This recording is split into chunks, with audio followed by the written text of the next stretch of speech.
বন্দে লোকতিলকং সাততু বার্তা বিভূষণম অমরু কৃত্যুতসারণং প্রবুদ্ধং লোকজীবনং প্রণয়ং প্রমত্তৌ জাগোদীপনং বন্দে জীবন জীবনং বন্দে সৎপুরুষোত্তম বন্দে শ্রী ঠাকুর অনুকূলচন্দ্র।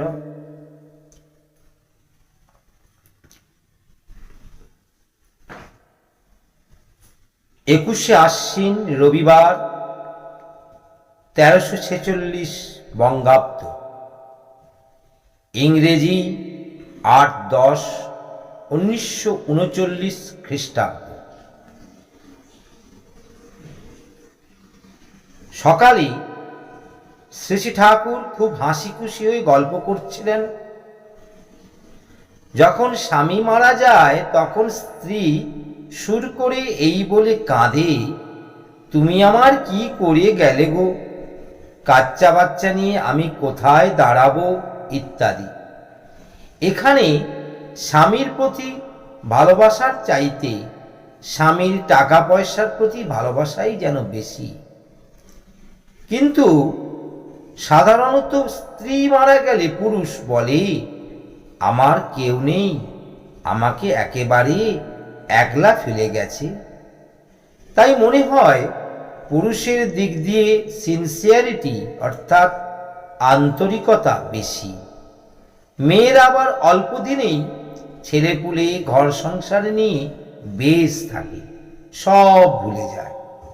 অবশ্য সব ক্ষেত্রেই যে এমন হয় তা নয়, এ কথা আমি তা বলি না। সত্যিকার স্বামী ভক্তি সম্বন্ধে কথা উঠতে ঠাকুর বললেন, এমন মেয়ে খুব কম দেখা যায় যে স্বামীর জন্য স্বামীর মুখ চেয়ে তার সঙ্গে গিয়ে গাছতলায় বাস করতে প্রস্তুত, যে কিনা নিজের বুক দিয়ে স্বামীর দুঃখ কষ্ট ঢেকে রাখতে চায়। তেমন মেয়ে যদি কেউ থাকে, সে এদেশের নয়, স্বর্গ নাকি বলে সেই রাজ্যের মানুষ সে। কারখানার সুধীরদাকে শ্রী ঠাকুর বিশেষ একটা কাজের ভার দিয়েছেন। সুধীরদাও নিরন্তর সেই কাজে লেগে আছেন। শ্রী ঠাকুর সারাদিন ৪-৫ বার লোক পাঠিয়েছেন। বিকালে নিজে এসে কাজের কাছে বসলেন, মাঝে মাঝে উৎসাহসূচক কথাও বললেন।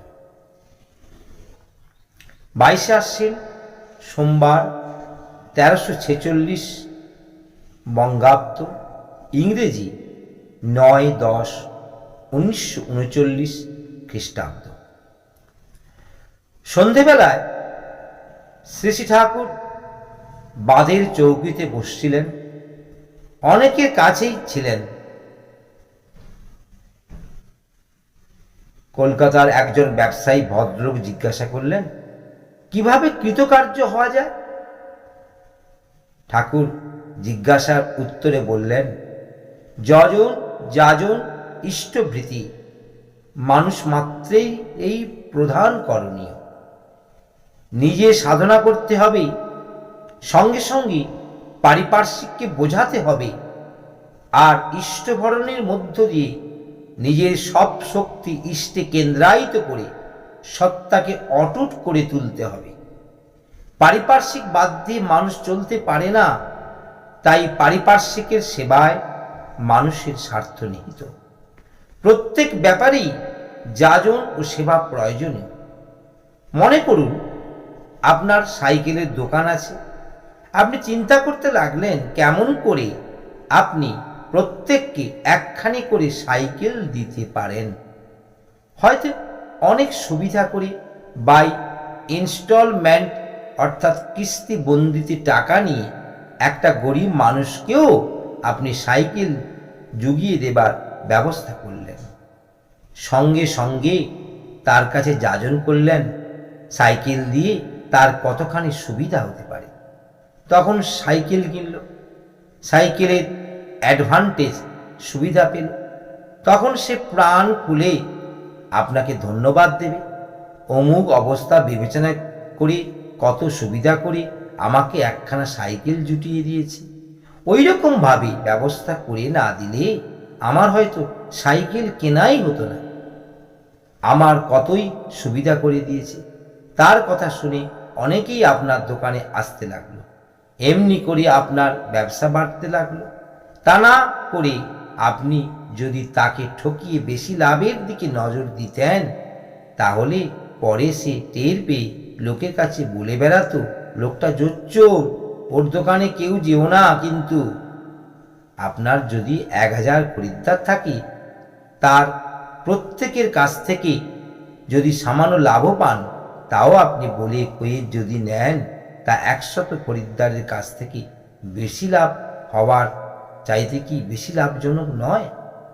আর ব্যবসা কথাটা এসেছে বি অব যুক্ত সো ধাতু হতে, অর্থাৎ যা কিনা বিনাশ থেকে বিশেষ করে রক্ষা করে। কিন্তু যাই করতে যাও, মূলে থাকা যায় গুরুভক্তি। তাতে প্রবৃত্তি কাবেজে থাকে, সেবাবৃত্তি তরতরে হয়ে ওঠে, কাজ হয় নিখুঁত।